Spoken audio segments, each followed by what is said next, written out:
አላዛር የገዛ ቤቱን መምራት ሲያቅተው ትዳሩን ማስተካከል ሲያቅተው ጭራሽ በወረደና በዘገጠ በተበላሸ ስራ መጥቷል ማለት ነው። እኔ በጣም የተገረምኩት ነገር እንደዚህ አይነት የወረደ የቆሻሻ ስራ እየሰራ አላዛር ሂድበት ጀግና ነህ እውነቱን አውጣ የሚሉ ሰዎች ምን እውነት አለው ደግሞ? ይሄ ምንም እውነት የለውም እኮ። ይሄ ከእውነት የራቀ እኮ በውሸት ዓለም ውስጥ ያደገ በብልግና ስግጥ ባለ ነገር ያደገ የተንዘላዘለ እኮ ነው አላዛር ማለት ነው። ምንድን ነው ይሄ ጀግና የሚያስብለው? ጀግና ላይ ያችሁም እንዴ እናንተ ወታደር አደረጋችሁት እንደዚህ የረከሰ ስራ እየሰራ ይገርማል እኮ። እኔ ሰው ግን እንዴት ነው የሚመለከተው እንዴ? አማን ይሄን ነገር ያድርግ አያድርግ ፈጣሪ ነው የሚያውቀው። ለወደፊት የሚወጣ ይሆናል እንግዲህ እየተናገረ ነው። አዎ ስራ ቦታ ነው። ልጅቷ የምትታወቅ ናት፣ ሚስትየውም ታውቃታለች። እና ነገሩን በተረጋጋ መንፈስ መነጋገር ይቻላል ከሚስቱ ጋር። ይሄ ግን ይሄ ዝጋጭ፣ ኧረ ምን አይነት ሰው ነው ይሄ ሰውዬ? ሰላም ሰላም ቤተሰብ እንዴት ናችሁልኝ? ደህና ናችሁ ወይ? ሰላማችሁ በያላችሁበት ብዙ ትርፍ ይበልላችሁ። ለዚህ ቤት አዲስ የሆናችሁ ካላችሁ ላይክ ሰብስክራይብ በማድረግ ቤተሰብ ሁኑ።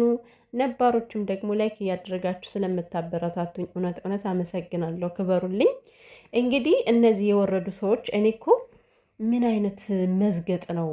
አንድ እናት ቆማ ልጇ እንደዚህ አይነት ብልግ ያለ ስራ ሲሰራ ቆማ እንደዚህ አርግ እያለች አስተካክለው እያለች የምትመራው። አሁን ሁለቱም አብረው እኮ ነው የሰሩት። ምክንያቱም ስጦታው ላይ ውስጥ ምን እንዳለ በደንብ ታውቃለች። እየተሳሳቁም ነበረ። እኔ ደግሞ እንደው ምናልባት የሹፈት እንደሆነ እያልኩ ነበረ እዛ ውስጥ ያለው የሆነ ነገር በቃ ቀልደው የሆነ ነገር አድርገውበት ከሆነ ብዬ ማለት ነው። ለካ ይሄ መሰሪ ስንት መስመር ሄዶ ይሄ ፎቶ እኮ ሰውየው ከየትና ከየት እንዳገጣጠመው አላውቅም አለ እኮ። ስለዚህ እሱን ያስተቃቀፋቸው የምሬን ነው። እሱ ነው በኤአይ ያስተቃቀፋቸው ማለት ነው። ምክንያቱም አላዛር ማለት እሱ በህዝብ ላይ አራዳ ነው፣ ህዝብ ደግሞ ለሱ ፋራ ነው። አላዛር አንተ ማለት እኮ እኔ እንጃ አላቅም፣ በጣም የሰገጥክ ሰው ነህ። እና አሪፍ ሲበዛ ፋራ ይናፍቃል ነው የምትባለው አንተ ማለት ነው። አሁን አንተ በሰው ላይ አሪፍ አራዳ ሆናል፣ ግን የዘገጥክ እንደሆን ነው እኔ የምነግርህ ደግሞ ባለጌ ወራዳ ነህ። በጣም ወራዳ ማለት ነው።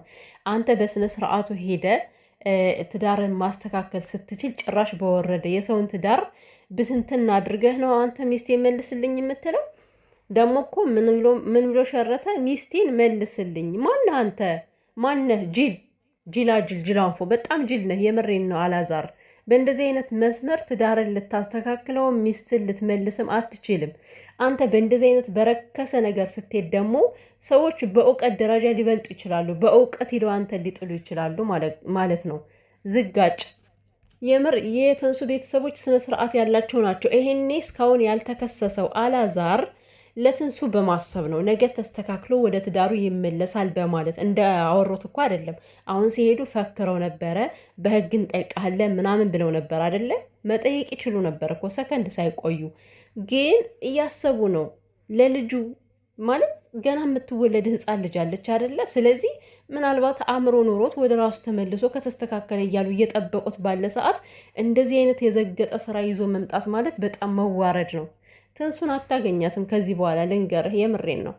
ለሴትዮዋ እንኳን ወስደ እያሳየሃት የእኔ ትዳር ይፈታል እንጂ ትንሱ ከዚህ ቤት አትወጣም ተባልክ አንተ ወራዳ። ቻለው እንግዲህ እስኪ አያ አይደለም በቃ ሀቀኛ ሰዎች ይሄን ያክል ነው።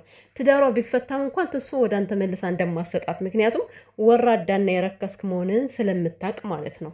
ባለጌ ሲጀመር የአማን ሚስት እኔ አንዳንድ ሴቶች በጣም ነው የሚገርሙኝ። በቃ መታገስ የሚባል እኮ የላቸውም። የሆነ ባላችሁን ታውቁታላችሁ፣ በደንብ ከአቅም በላይ ታውቁታላችሁ፣ ሁሉን ነገር ማለት ነው። ስለዚህ ከእናንተ በላይ ማንም የሚያውቀው የለም መቼም። ከእናንተ በላይ ይሄ እንደዚህ አይነት ወራዳ ሰው ባላችሁን ሊያውቀው አይችልም አይደል?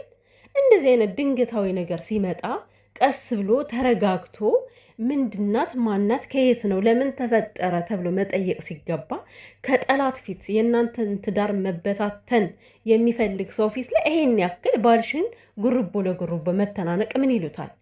ቢያንስ በተረጋጋ መንፈስ እኮ ጠይቀሽ ከዛ በኋላ እውነት ከሆነ እኮ ዙሮ ያው እንደዚህ አይነት መፈጠሩ አይቀርም። ግን ደግሞ የሆነ በቃ በጭፍኑ ሂዳችሁ ጠላትን የምታስደስቱ ሴቶች እኔ ደስ አትሉኝም። ይቅርታ፣ የምሬን ነው። የምር አይደረግም። በቃ ይሄ ልጅ እኮ የእናንተን መበታተን የሚፈልግ ሰው ነው። መበታተናችሁን ባይፈልግማ እንደዚህ አይኑን አፍጥጦ አግጥጦ አይመጣም ነበረ። እና የአማን ሚስት ተረጋጊ፣ ረጋ በይ የኔ እናት። እውነት አንቺ ጀግና ሴት ነሽ እንዳየውሽ ከሆነ ማለት ነው። ግን ለጠላት ባልሽን አሳልፈሽ አትፍጭ። መጀመሪያ አንቺ ጠይቂ፣ ሁሉም ነገር ከአንቺ ስለማያልፍ ማለት ነው። አይንሽ አይደለም እና አሁንም ቢሆን የሚልክልሽ ቪዲዮዎች ምንም አይነት ነገር ይሁን ቴክስትም ሊሆን ይችላል፣ ሁሉንም ነገር አቀነባብሮ ሊልክልሽ ስለሆነ ነው። ለተንኮል የቆመ ሰው ስለሆነ ስልክሽን ስጭኝ እያለሽ ነው። እውነት እሱ በሚልሽ ሂደሽ እኔ ትዳርሽን እንዳትፈቻ አንቺ ሴትዮ ማለት ነው። እኔ ያላዛር አጎቷ የተባለው አማን እኔ መልካም ሰው ይመስለኛል እንደዚሁ ሳየው ማለት ነው። እና ልጅቷም እንግዲህ የምትታወቅ ናት፣ ራሷ የምታውቃት ናት።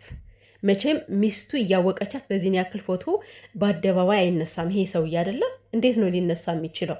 ቢያንስ የሆነ ነገር ቢፈጽም እንኳን ሚስቴ ታውቃለች በሚለው በእንደዚህ አይነት ሁኔታ ፎቶ ሊነሳ አይችልም በጭራሽ። እኔ ያደርገዋል ብዬ እምነት የለኝም። የሆነ ነገር ሳላይ ዝም ብዬ ማውራት አልፈልግም። ግን ይሄ ሰውዬ ንጹህ ነው ብዬ ነው የማስበው፣ እንደኔ ማለት ነው። ግን ይሄ የረከሰ እርኩስ የሆነ ሰውዬ በቃ ሚስቴን ወሰዳትና የእሱም ትዳር መበታተን አለበት ብሎ ነው።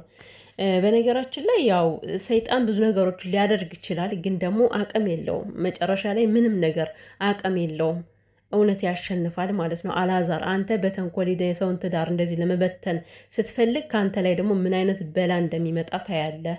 በራስ ጊዜ ነው አንተ መዘዝ ከራስ ላይ የምታመጣው። የሆነ መዓት እንዲወርድብን የፈለግከው ይመስለኛል ማለት ነው። እና እስከ እናትህ ማዕበል እንዳያጥለቀልቃችሁ እኔ ተናግሬያለሁ። እግዚአብሔርን በጣም መረን እየለቀቃችሁ ነው እናትና ልጅ። እንዴ እኔ እናትየው ራሱ እንዴት ነው እንዳንቺ አይነት አሳዳጊ የበደለው ሰው ነው እንደ ያሳደገሽ? እኔ አልገባኝም እኮ ልጅሽን በእንደዚህ አይነት በረከሰና በወረደ ደረጃ አሳድገሽ ይኸው ለዚህ አበቃሽው። አንቺ ከላይ ተቀጥሽ አላደግሽም ማለት ነው። ቤተሰብ ቀጥቶ ኮትቶ አላሳደገሽም። ያላዛር እናት እርግጠኛ ነኝ። ለዛ ነው ልጅሽ እንደዚህ መረን እንዲለቅ አድርገሽ ያሳደግሽው። እንዴት አንድ እናት እንደዚህ አይነት ክፉ ስራ ትተባበራለች? የአንቺ ትዳር አልሰመረም ማለት የልጅሽን ትዳር አፈረሽ። እንደገና ደግሞ ሌላ ተስበሽ መተሽ የሌላ ሰው ትዳር ልታፈርሽ ነው። ምን አይነት ብልግና ነው? ምን አይነት ባለጌ ነሽ? ግን ይቅርታ እንዶ እኔ በቃ የምር ተሳዳቢ ልሆን መሰለኝ። በቃ የምር እኔ ይቺ ሴትዮ ስናገር እናቴ ፊት ለፊት እየመጣችብኝ ነው። እናት መናገር ምን አይነት ከባድ እንደሆን ታውቃላችሁ አይደለ? የምሬን እኮ ነው። እንዴት ነው የምታቃጥለው? በፈጣሪ እንደዚች አይነት እናት አለች እንደ ኢትዮጵያ ውስጥ? እኔ አላቅም። ኢትዮጵያ ውስጥ እስካደግኩ ድረስ እንደዚህ የወረደች እናት አይቼ አላቅም። እውነት ከራሷ ከልጇ አልፋ ለሌላ ሰው የምትንሰፈሰፍ ለሌላ ሰው የምታዝን አፈር ልብላ ደፋ ልበል የምትል እናት ነው እኔ በእድሜ ዘመን ያየሁት ማለት ነው። ትንሱ ደግሞ ይህን ሰውዬ ዛሬ ማንጫረር ነበረብሽ። እውነት እንደተናገርኩት ማንጫረር ነበረብሽ። ጆሮ ጥላውን አንድደሽ ወደ ቀልቡ እንዲመለስ ማድረግ ነበረብሽ። ከዛ እኮ ደግሞ ብትመታው ባለጌ ባልሽን መታሽ እኮ ልትሏት ነው።